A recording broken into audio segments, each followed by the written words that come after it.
అండి, అందరికీ నమస్కారం. గౌతమిపుత్ర శాతకర్ణి ఈ సినిమా పేరులోనే ఒక పవర్, ఒక పౌరుషం ఉంది. అందుకే ఈ సినిమాని చేస్తున్నారు బాలయ్య బాబు గారు. ఇది బాలకృష్ణ గారి 100వ చిత్రం కావడం మరొక విశేషం. మరి ఈ చిత్రం ఎప్పుడు రిలీజ్ అవుతుందని బాలయ్య బాబు అభిమానులందరూ కూడా ఎంతో ఉత్కంఠగా ఎదురుచూస్తున్నారు. ఎన్నో అంచనాల మధ్య ఈ సినిమా మన ముందుకు రాబోతుంది. గౌతమిపుత్ర శాతకర్ణి. గౌతమిపుత్ర శాతకర్ణుని జీవిత చరిత్ర ఆధారంగా తీయబడ్డ సినిమా. మరి ఈ చిత్రాన్ని దర్శకత్వం వహించారు క్రిష్ గారు. మరి ఈ రోజు ఈ చిత్రం గురించి మాట్లాడడానికి బాలకృష్ణ గారు అలాగే క్రిష్ గారు మనతో ఉన్నారు. ఆలస్యం చేయకుండా వాళ్ళతో మాట్లాడదాం రండి.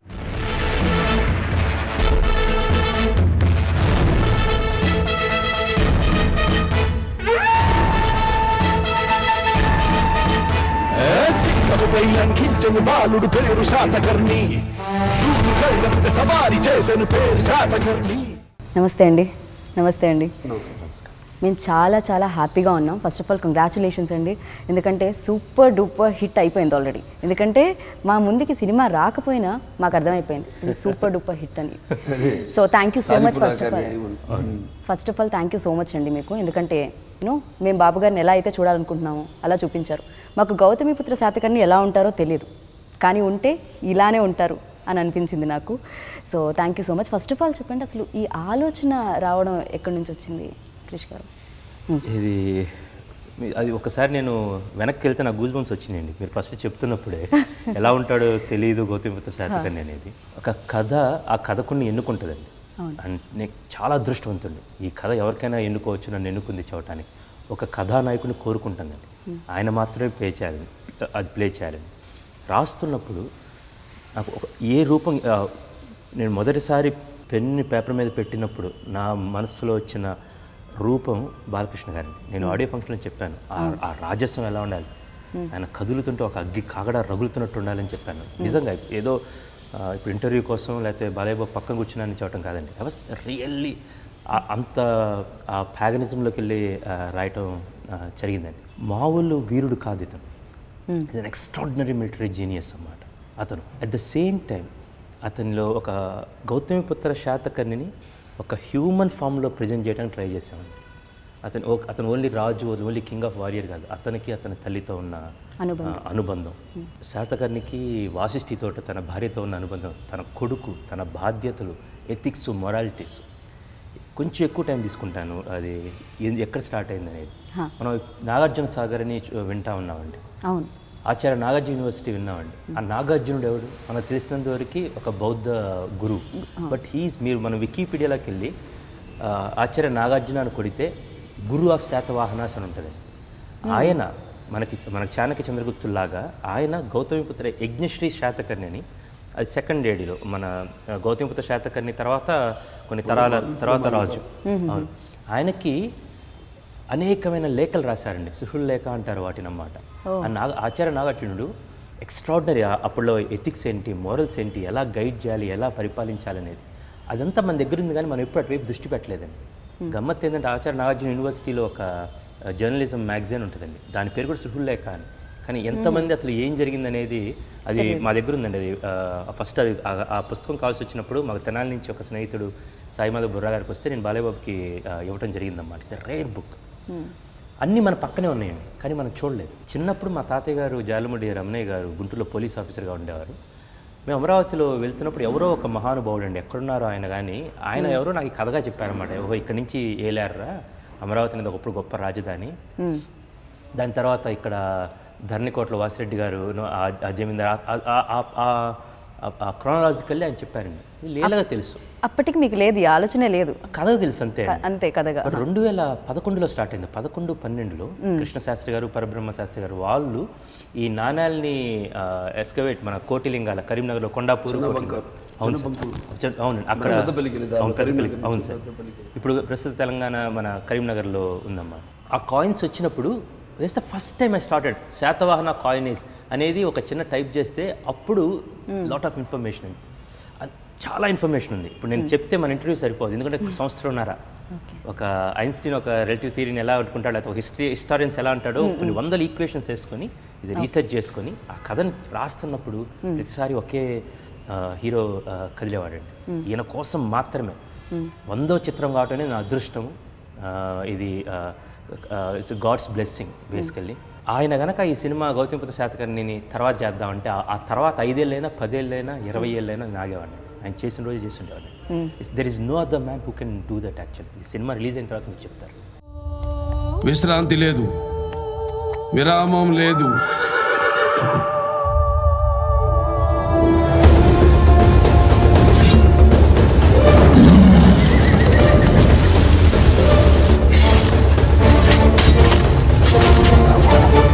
మా కత్తి కంటే నేను ఎత్తుటి చారా ఇంకా పచ్చిగానే ఉంది.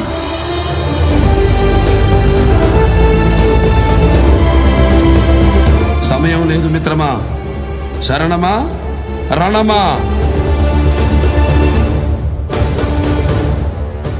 ఈ కథ నాన్నగారు కూడా చేద్దాం అనుకున్నారు అట. ఆ విషయం మీకు ముందు తెలియదని నేను విన్నాను, ఆ తర్వాత తెలిసింది. అసలు ఏమిటండి కోఇన్సిడెన్స్? అంత కాకతాళీయంగా యాదృచ్ఛికంగా జరిగింది ఇదంతా.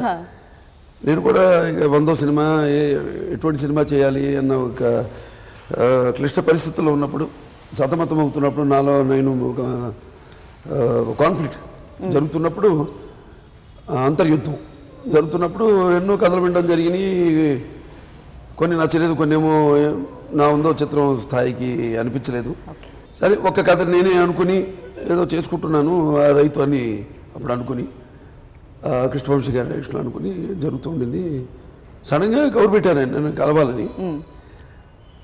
అంతకుముందు పరిచయం కూడా ఎప్పుడన్నా ఫంక్షన్స్లో అది కలవడం అంత ఇది కూడా లేదు మాకు, అటాచ్మెంట్ కానీ ఎటువంటి.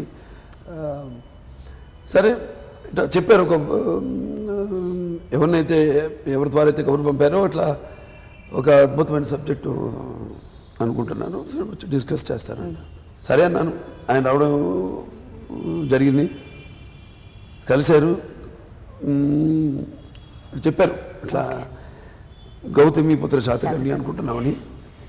మరి కథగా కంటే కూడా ఆయన ఉన్న ఎంతూసియాజం రాగానే చెప్పడం, ఇంకోటేమో ఒక తెలియని ఒక వీరుని గాథ. చల్లని సముద్రం దాగిన బడబాలనంతో ఆ నల్లని ఆకాశంలో కానరాని భాస్కరులు అందరూ అంటారు అన్నారు మహాకవి దాశరథి గారు. సరే అలాగే ఇది బాగుంది, ఒక ఏమో అంత అంటే ఎట్టాటి కట్టె కొట్టే తెచ్చే అలాగా అయిపోయింది మొత్తం. అంతే, ఎక్కువసేపు కలవలో ఒక 10 నిమిషాలు అనుకుంటా ఫస్ట్ మీటింగ్. అంతే, అంటే సినిమా ఎంత ఫాస్ట్ గా తీసేశారో చెప్పడం కూడా, ఎస్ చేస్తున్నాం ఈ సినిమా అన్నాను. అంతే అంతే దయవచ్చాది. అలాగే అసలు షూటింగ్ కూడా ఇప్పుడు అయిపోయి సినిమా విడుదల రేపు 12 విడుదల అవుతుందంటే కూడా డ్రీమ్ కమ్ ట్రూ. అప్పుడు అయిపోయింది సినిమా. అనగా మొన్న మేము అంటే మొరొక వెళ్ళినట్టో లేకపోతే జార్జియాలో షూట్ చేసి ఇన్ని లొకేషన్స్లో చేసాం. అలాగే మధ్యప్రదేశ్ మహేశ్వర్లో షూటింగ్ చేసాం. ఆల్మోస్ట్ 4 రోజులు షూటింగ్ చేసాం అక్కడ. సరే ఏంటో అంతా ఒక కళలాగా అయిపోయింది మొత్తం. సో ఇంత తొందరగా సినిమా, ఇంత పెద్ద చిత్రం ఇంత తొందరగా అవ్వడం, అండ్ ఏదైతే నాకు తెలియదు ముందు ఈ చిత్రం నాన్నగారు చేయాలనుకున్నారని, తర్వాత మా కొమ్మని అంతా బయట పెట్టారు. ప్రదీప్ గారిని ఒక ఆయన, అలాగే ప్రసాద్ గారిని. సో ఇది ఎలా జరిగింది అంటే ముందు అంటే ముందు ఆయన అనుకున్నారని నాకు తెలిసిన, ఆయన అనుకున్నారు కాబట్టి చేశాను అనుకోవడం, అది ఒక తండ్రిగా ఆయన అనుకున్నారు, నేను చేస్తున్నాను ఆ అది వేరు, ఆ ప్రేరణ వేరు. ఇది అలా కాకుండా అంతా ఈయనొచ్చి చెప్పడం, అడగడం, ఆ సినిమా అనుకుంటున్నాను అనడం, నేను అలాగే అనడం, తర్వాత నాకు తెలియడం నాన్నగారి సినిమా చేద్దాం అనుకున్నారని. బ్లెస్సింగ్ అండి. I started believing more. అంతకుముందు నేను నమ్మకాలు ఉండేవి, బట్ ఇది ఒక ముహూర్త బలం కావచ్చు, వాట్స్ గాడ్స్ బ్లెస్సింగ్ అనేది ఈ సినిమాలో నిన్నగాక మొన్న అక్కడ నేను కథ చెప్పినట్టుందండి. Extraordinary journey actually, one of the great years in my life. అంటే అంటారు పరహితము చేయవాడేవాడు పరహితముడగు భూత పంచకముకొన్, పరహితమే పరమ ధర్మము, పరహితములకు ఎదురు లేదు సర్వేందు ముఖ్య అని. అలాగే అన్ని మొత్తం ఈ సినిమాకి ఒకటి కాదు, పరహితము చేయనప్పుడు పరహితముడగు భూత పంచకముకొన్, భూత అంటే పంచభూతాలని. అలాగే అందరు బ్లెస్సింగ్స్, పంచభూతాలు అయితే, అష్టదిక్కులు అయితేనేమి, శాతకర్ణి అయితేనేమి, గౌతమి బాలశ్రీ గారు అయితేనేమి, వాళ్ళందరూ కూడా వాళ్ళు ఎందుకంటే చారిత్రాత్మకంగా వాళ్ళ గురించి మనకు తెలిసింది చాలా తక్కువ. ఎందుకంటే అప్పటికి హిస్టోరియన్స్ రావడం, హిస్టరీని వాడు క్రోడీకరించడం, అదంతా అప్పటికి ఇంకా మొదలు కాల క్రీస్తు శకం, తర్వాత ఇమ్మీడియట్ ఫస్ట్ సెంచరీ మనకి. సో అప్పటికి ఇంకా హిస్టోరియన్స్ రావడం అదంతా లేదు. కాబట్టి వాళ్ళు కూడా వాళ్ళు ఆవిష్కరించదలుచుకున్నారు. సమయం వచ్చింది ఏంటో అంత అందరి ప్రకృతి కూడా సహకరించి మాకు షూటింగ్ అద్భుతంగా నిరాటంకంగా నిరామంగా ఎటువంటి అడ్డంకులు లేకుండా అండ్ ఫ్యాన్స్ అభిమానం కూడా, ఎందుకంటే మీ 100వ చిత్రం ఇలాంటి చిత్రం అయి ఉండాలి. ఎందుకంటే నేను ఎప్పుడు అంటాను, వాళ్ళు నేను ఒక యువరత్నంగా పిలువబడుతున్నా, లేకపోతే ఒక నరసింహంగా పిలువబడుతున్నా, అదంతా మా అమ్మగారి ఆశల చలువ, మా నాన్నగారి ఆశీస్సుల చలువ, నా అభిమానుల చలువ అని ఇప్పుడు అంటుంటాను. ఇప్పటికి ఉనికి నిలుపుకున్నాం, ఇక ఉనికి చాటుకుందాం. నూతన నిర్మాణమైన భారత రాజ్యాన్ని పరదేశం నేతుడితో ప్రక్షాళన చేద్దాం. దొరికిన వాడిని తురుముదాం, దొరకని వాడిని తరుముదాం. ఏది ఏమైనా దేశం మేసం తిప్పుదాం.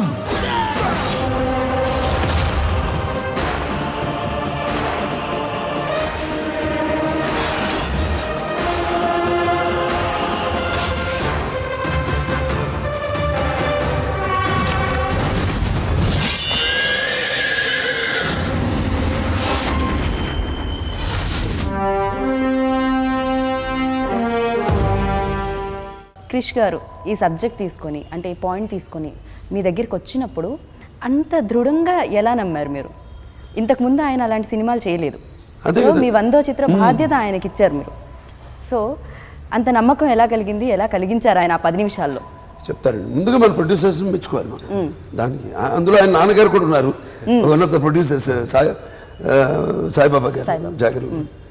ఇప్పుడు ఏంటంటే ఆయన చేసిన 5 సినిమాలు ఇంతకుముందు, ఇది కాకుండా 5 సినిమాలు, సినిమాకి సంబంధం లేదు. ఒక సినిమా నాకు మొదటి నుంచి కూడా కొంచెం అంటే బాగా నాకు సినిమా తప్ప వేరే ప్రపంచం తెలియదు. సరే తర్వాత ఎమ్మెల్యే అయిన తర్వాత అది వేరు. బట్ మాకు ఎప్పుడు నేను నిద్రపోతున్న కలగా నేను సినిమా గురించే, ఇంట్లో ఉన్నా కూడా ఎప్పుడైనా మంచి సినిమాలు చూడడం. అలాగే నాకు స్టీఫెన్ స్పీల్బర్గ్ ఒకడు మా ఫేవరెట్ డైరెక్టర్. అంటే సినిమా సంబంధం లేకుండా ఒక ఆమె తీశాడు, ఫిక్షన్ తీశాడు, జురాసిక్ పార్క్ అని తీశాడు, ఈటీఎన్ తీశాడు, అలాగే అదేది వరల్డ్ వార్ 2 ఇటువంటి షిండ్లర్స్ లిస్ట్ దానికి, అలా ఒక్కొక్క సినిమాకి సంబంధం లేకుండా ఎన్నో సినిమాలు చేయడం జరిగింది. ఆయన కూడా అలాగే ఒక సినిమాకి సంబంధం లేకుండా చేయడం. నేను నిజంగా చెప్పాలి, నేను అన్ని సినిమాలు చూడలేదు. ఒక ఆశకు అంచె దానికి ముందు వేదం అతడు చూడటం జరిగింది. సరే ఆయన వచ్చి ఏమో అలా తపనుంది. ఇప్పుడు ఇన్ని సినిమాలు ఒకదానికొకటి సంబంధం లేకుండా ఆయన ఇన్ని సినిమాలు చేశారు. మరి వాళ్ళ ఒక ధైర్యం చేసి తీసే ఒక డైరెక్టరు ఈ సినిమాకి ముఖ్యంగా తెలియని కథ. నేను చెప్పాను ఇంతకుముందు, ఎవరికి తెలియని కదా. ఇంకోటేమో ఒక డిఫరెంట్ నిర్మాతలు ఉన్నారు. ఆరంభింపరు నీచ మానవులు విజ్ఞాస సంత్రస్తులై, ఆరంభించి పరిచయింతులు విజ్ఞాపతులై మధ్యములు, ధీరులు విఘ్న నిహన్యమానులకు చూ దృత్తం సోదాతులై అని ఒక పద్యం ఉంటుంది. దాంట్లో ఏంటంటే జనరల్గా దాని అర్థం ఏంటంటే, కొంతమంది ముందుగానే మనకెందుకు ఆ పని, అది చాలా కష్టంతో కూడుకున్న పని, అది మనకు ఎన్నో అడ్డంకులు వస్తాయి అని తప్పించుకుంటారు అసలు ప్రారంభించకుండానే. అలా కాకుండా కొంతమంది ఏంటంటే అడుగు పెట్టాక కదా, రుచి చూశాక దాంట్లో పనిలో ఉండగానే కొంచెం అడ్డంకులు రావడం, దానికి భయపడి మనకి అటు జారుకోవడం సంభవిస్తుంది. అలా కాకుండా ఒక సంకల్పంతో, ఒక ఆత్మవిశ్వాసంతో ముందుకు వచ్చిన నిర్మాతల్ని ముందుగా నేను అభినందిస్తున్నాను.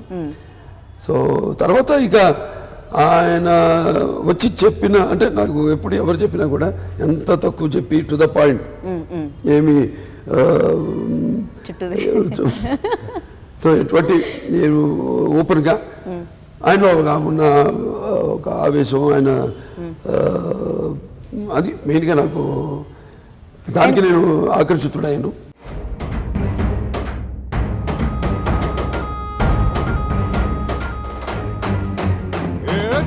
గణగణ గుండెలలోజే గంటలు మోగెను రక్కసి మూకలు ముక్కలు ముక్కలయ్యేలా. గన గన గన గన కన్నులలో చిచ్చులు రేగను చిక్కటి చీకటి నిర్రగరగిలించేలా పొర దాటిన నీ కత్తి సహనమ్మిక సరిపెట్టి ఎవడురా ఎదటకి రారా అని అనగానే అవునవురా నువ్వు ఆ బతుకే బలవవుతవురా అంటే మన నీడే కదరా నడురా వెదురా ముందుకు పదరా వేటంటే మన కాటే కదరా కయ్యానికి సయ్యందా పదరా వీడంటే మన నీడే కదరా నడురా వెదురా ముందుకు పదరా వేటంటే మన కాటే కదరా కయ్యానికి సయ్యందా పదరా. గౌతమీపుత్ర శాతకర్ణి గురించి ఎవరికీ తెలియదు, కొంచెమే తెలుసు. ఒక సినిమా 2.5 గంటలు ఉంటుంది. ఆ తెలిసిన దాంతో సినిమా తీయాలంటే కష్టం. మీరు ఇందాక అన్నట్టు 2011లో మొదలుపెట్టిన మీరు తెలుసుకోవాలని ఇన్ని సంవత్సరాలు తెలుసుకున్న తర్వాత ఈ సినిమా మాకు అందించారు డెఫినెట్గా. కానీ ఆయన ఎలా ఉంటారు, ఎలా ఉండేవారు, ఇవన్నిటినీ ఎక్కడి నుంచి గ్యాదర్ చేయడం జరిగింది? లేకపోతే దీంట్లో ఏమైనా ఊహ ఉంటుందా? మొత్తం అంతా చాలా ఊహ ఉంటుందండి, చాలా కొద్దిగా తెలిసింది బేసికల్గా. ప్రతిదీ we have to dramatise for the taste of audience. రెండోది, ఇది ఎలా ఉంటుందంటే ఒక చరిత్రని కథగా చేయాలంటే ఒక లైన్లో మొత్తం మనకు తెలిసిందంతా గౌతమి బాలాశ్రీ తను మదర్ రాజమాత నాసిక్లో శాసనాలు వేయించింది, నానాగట్లో ఆధారం. ఎంత గొప్ప తల్లే చూడండి. బేసికల్గా అతని జన్మనివ్వటమే కాదు, ఇప్పుడు మనం చెప్పుకోవడానికి కారణభూతం కూడా మళ్ళీ ఆమె ఆయన్ని ఎప్పుడు దాకా జీవించుకోవడానికి. She you loss really well అన్నమాట. అందులో ఒక్కటి ఫర్ ఎగ్జాంపుల్ ఎక్కడో మనకి ఒక చిన్న తీగ దొరుకుతుంది, రాజసూయ యాగం అని ఆయన చేశారు అని. ఎప్పుడో ద్వాపరయుగంలో ధర్మరాజు రాజసూయాగం చేశారు, అప్పుడు శ్రీకృష్ణుడికి అగ్రపూజ చేయటం, శిశుపాల వధ జరగటం. సో రాజసూయ అనగానే ఆ కైండ్ ఆఫ్ ఊహల్లోకి వెళ్ళి మనం అప్పుడు జరిగింది కాబట్టి వీళ్ళు ఎలా చేస్తుంటారు, అక్కడ what drama we can get when you're reading entire Satavahana dynasties history.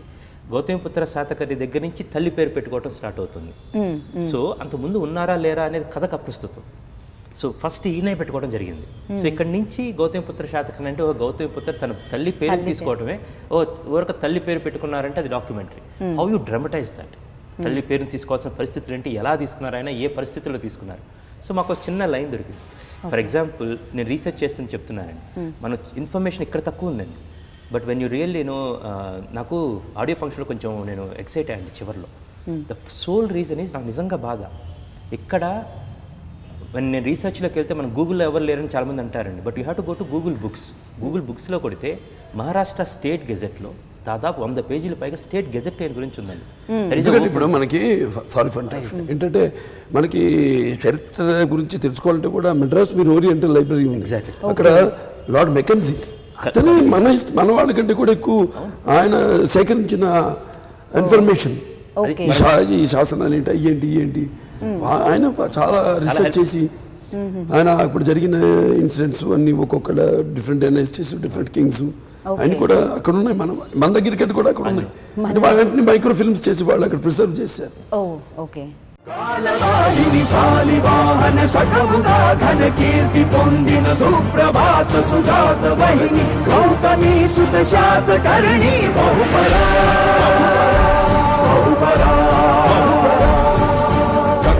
కాళరాత్రిలోన కాంతిక రాజసూయాధ్వరమునే జరిపెరా,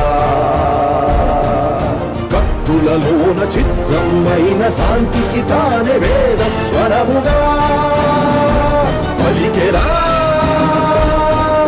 Saaho సార్వభౌమ బహుపరాన్నే కన్న పుణ్యంకన్న ఏది మిన్న కాదనుకున్న జననికి జన్మభూమికి తగిన తనయుని వన్నల పొందరా. కన్న పుణ్యంకన్న ఏది మిన్న కాదనుకున్న జననికి జన్మభూమికి తగిన తనయుని వన్నల పొందరా. ఫస్ట్ టైం చెప్తున్నప్పుడు ఆయనకి వాయిస్, సార్ ఈ సినిమా మీ వాయిస్ ఓవర్లో స్టార్ట్ అయింది అని చెప్పాను. Then I was telling this line, మిత్రమా మా కత్తివాదతో రక్తసిద్ధమైన కుంతల దేశం నుంచి పంపుతున్న లేఖ, ఇది మా స్నేహపూర్వక హెచ్చరిక.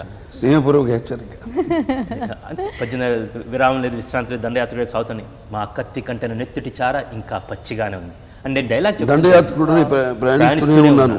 దండయాత్రుడు 33 రాజ్యాలకి 32 గెలిచాడు, ఒకటి మిగిలింది క్షారాట, మహాపానుడు సౌరాష్ట్ర, ఒకటి మిగిలింది. సో వారిని పంపుతాడు, అయిపోయింది. మొత్తం దండయాత్రుడు ప్రయాణిస్తూనే ఉన్నాను, ఇక మిగిలింది నీది ఒక్కటే రాజ్యం. సో మర్యాదకు లొంగిపోతావా లేకపోతే శరణమా రణమా? ఒక్కసారి ప్లీజ్, ఒక్కసారి శరణమా రణమా ఒక్కసారి ప్లీజ్. అందుకని చెప్తా ఉన్నప్పుడు కత్తివాద రక్తశత్వం అది మాట్లాడుతున్నప్పుడు టిల్ శరణమా రణమా సినిమాను for all the Balayya Babu అభిమానులకు చెప్తున్నాను, ఫస్ట్ ఆయన గొంతు వినబడుతుంది, dialogues what kind of dialogues actual. And then అతను ఆయన శాతకం వచ్చే ముందు అన్నమాట we have to built it up basically. ఒక ఆయన్ని ఎలాగైతే చూడాలనుకుంటారో అంతవరంగా మేము ఆ డిజైన్ చేసుకోవడం జరిగింది. అది చెప్తున్నప్పుడు మా కత్తి కంటే నెత్తుడిచారి ఇంకా పచ్చిగానే ఉంది, ఆయన గుర్తుందో లేదో మరి నేను చెప్తా ఉన్నప్పుడు దెన్ ఆయన చెయ్యి ఆటోమేటిక్ వెళ్తా ఉంది, మా కత్తి కంటే నెత్తుడిచారి ఇలా పచ్చిగానే ఉంది అంటే ఒక డ్రాప్ ఇలా పడుతుంది ఏదో చెప్తా ఉన్నాను అనమాట. బేసిక్గా తీసింది ఇది ఆయన చెయ్యి ఇట్లా వెళ్తా ఉంది, నేను చూశాను, అప్పుడు అర్థమైపోయింది అన్నమాట. ఫస్ట్ 5 minutes ఉంటుంది అన్నమాట టెల్లింగ్. 99 సినిమాలు అక్కడ ఆయన కట్ చెబుతున్నాను ఇట్లా లింగ్ వచ్చేసామాట, ఇది చేస్తాను sir. Then I got his attention అప్పటి నుంచి.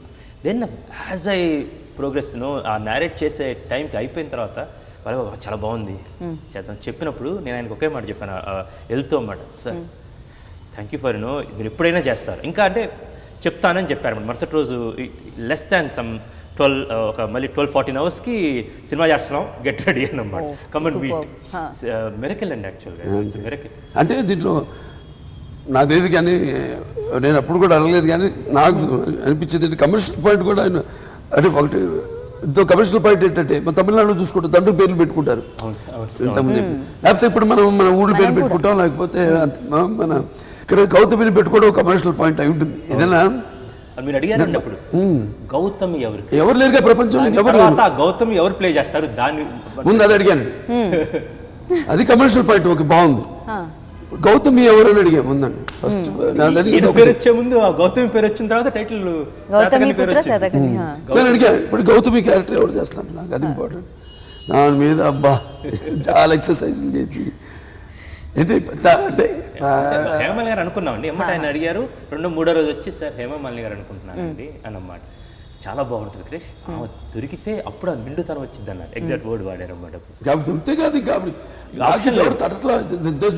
అవును అలాగే నాకు ఒక క్యారెక్టర్ ఒక కథని ఎవరు వినిపిస్తే చెప్తున్నప్పుడే ఆర్టిస్టులు కూడా కళ్ళ ముందు మెదులుతూ ఉంటారు, నా మైండ్లో మెదులుతూ ఉంటారు వాళ్ళు. అసలు నాకు ఒక 2 రోజులు అట్లా అనుకున్నాం ఆ క్యారెక్టర్ ఎవరు దాని గురించి ఆలోచిద్దామని, ఎవరు రాలా నా మైండ్లోకి. అండ్ ఆయన రావడం హేమమాలిని గారు అయితే బాగుంటుంది అన్నాం. అంటే ముందు ఆయన ఎక్స్ప్రెషన్ నాకు ఒక ఏంటి నిజంగా చెప్తున్నాను అంటే ఆవిడ దొరకదు అన్నట్టు ఒకటి ఒక ఉంది ముందు అంటే ఇక్కడ వచ్చామని చెప్పాను కదండి, you be very straight and he is a very honest man. మీరు అడగడంలో నాకు ఒక ఆవిడ దొరకదు అన్నట్టు కూడా చెప్పి కూడా తెలిసింది కనిపించింది నాకు అందులో. కమానికి అనుకున్నాను కదా కరెక్ట్ పర్ఫెక్ట్ ఆవిడ. ఇక నాకు మైండ్లో ఎవరు మెదలలేదు ఈ 2-3 రోజులు, ఎవరు రాలన్నమ్మా నా మస్తిష్కంలో కూడా. వీల్ ట్రై చేద్దాం ఇంకా ట్రై అని అంటే నా దృష్టి ఆవిడ లేకపోతే సినిమా లేదు డెఫినెట్గా.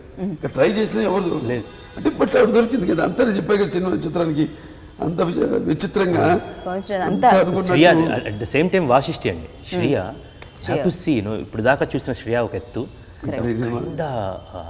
అంటే వీళ్ళిద్దరి మధ్య హేమమాలిని గారు తన అత్తగారు గౌతమి, శాతకర్ణిగా బాలకృష్ణ గారు, వీళ్ళిద్దరి మధ్య ఉండే ఒక లేత ఒక వాసిష్ఠి అన్నమాట. అటు భర్తతోటి అత్తతోటి రాజ్యం పిల్లలు ఎక్స్ట్రాడినరీ పర్ఫార్మెన్స్ అండి. సంథింగ్ అది పూనింది అంతే. మీరు కడుపున మోసింది మనిషిని కాదు, మారణ హోమాన్ని, మహాయుద్ధాన్ని.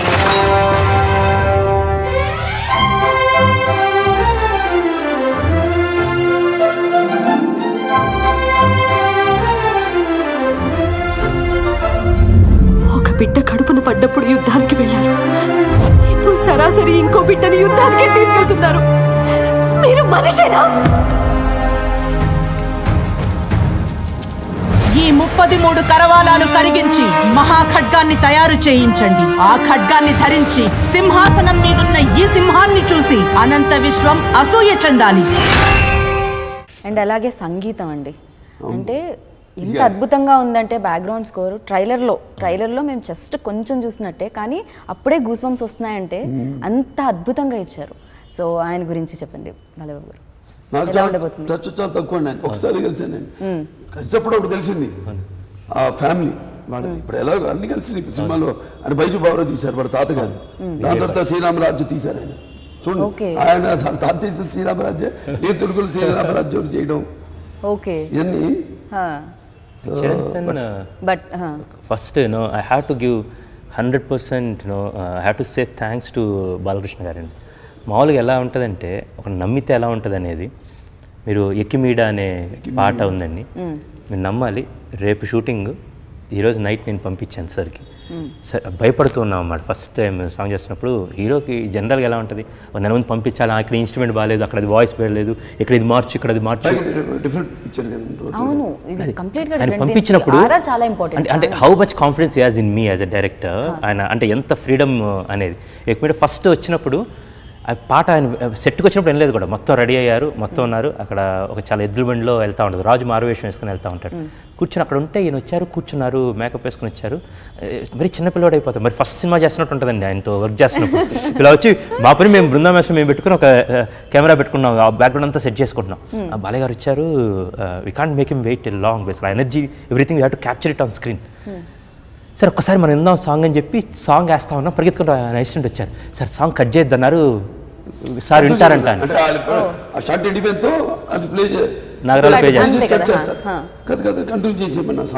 అంటే వెళ్ళి నేను మొత్తం పాట అయిపోయిన తర్వాత నేను కొంచెం కంగారు పడ్డాను. అమ్మాయి great, that big star, super star. ఆయన వెళ్ళి సెట్లోకి వచ్చి పాట అంటాం ఏంటండి, బేసికల్గా వెళ్ళాను. ఎందుకంటే నా తప్పు, నేను చాలా లేట్గా రాత్రి పంపించాను. సార్ క్షమించాలి, నేను చాలా లేట్గా వచ్చింది, ఇది final version, I want Udit Narayana and Shreya వాళ్ళ వర్షన్ ఏదంటే సూపర్ ఉంది క్రిష్, సాంగ్ చాలా బాగుంది, ఎంత పదాలు కానీ అది కానీ. ఎవరు శాస్త్రి గారైనా kind of confidence, the kind అయినా ఆ విన్ను తట్టింది చూడండి, అదే అనొచ్చు. 2-3 రోజులు ముందు పంపించవచ్చు కదా అనొచ్చండి. దాన్ని వచ్చి నా లిరిక్ పేపర్ పంపించు అని, దెన్ లిరిక్ పేపర్ మొత్తం చూసుకొని ఎక్కిమీడ ఏం వాడారు. ఎక్కిమీడ అంటే పాత రోజుల్లో అండి, మహారాజా రాజా అని అర్థం అన్నమాట.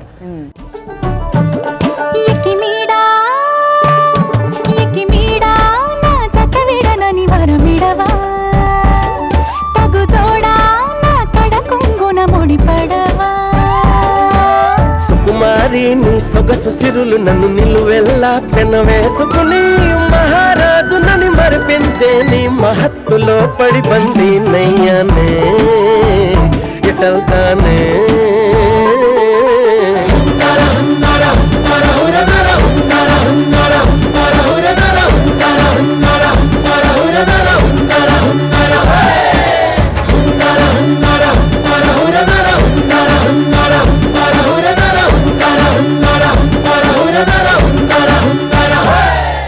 మీ ఆలోచనలన్నీ కార్యరూపం దాల్చి నిజంగా చక్కగా మా ముందుకు రావాలని మనస్ఫూర్తిగా కోరుకుంటున్నాను.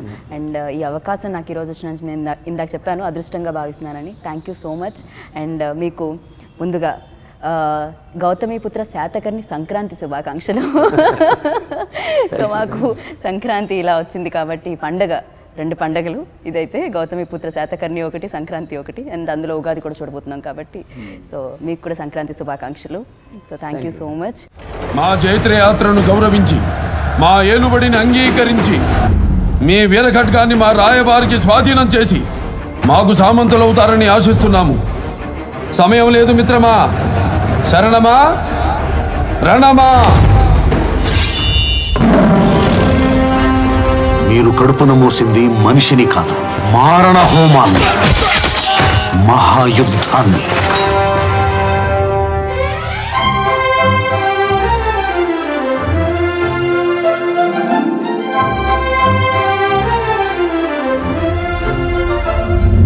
ఒక బిడ్డ కడుపున పడ్డప్పుడు యుద్ధానికి వెళ్ళారు, ఇప్పుడు సరాసరి ఇంకో బిడ్డని యుద్ధానికే తీసుకెళ్తున్నారు. మీరు మనిషేనా? ఈ 33 కరవాలాలు కరిగించి మహాఖడ్గాన్ని తయారు చేయించండి. ఆ ఖడ్గాన్ని ధరించి సింహాసనం మీదున్న ఈ సింహాన్ని చూసి అనంత విశ్వం అసూయ చెందాలి.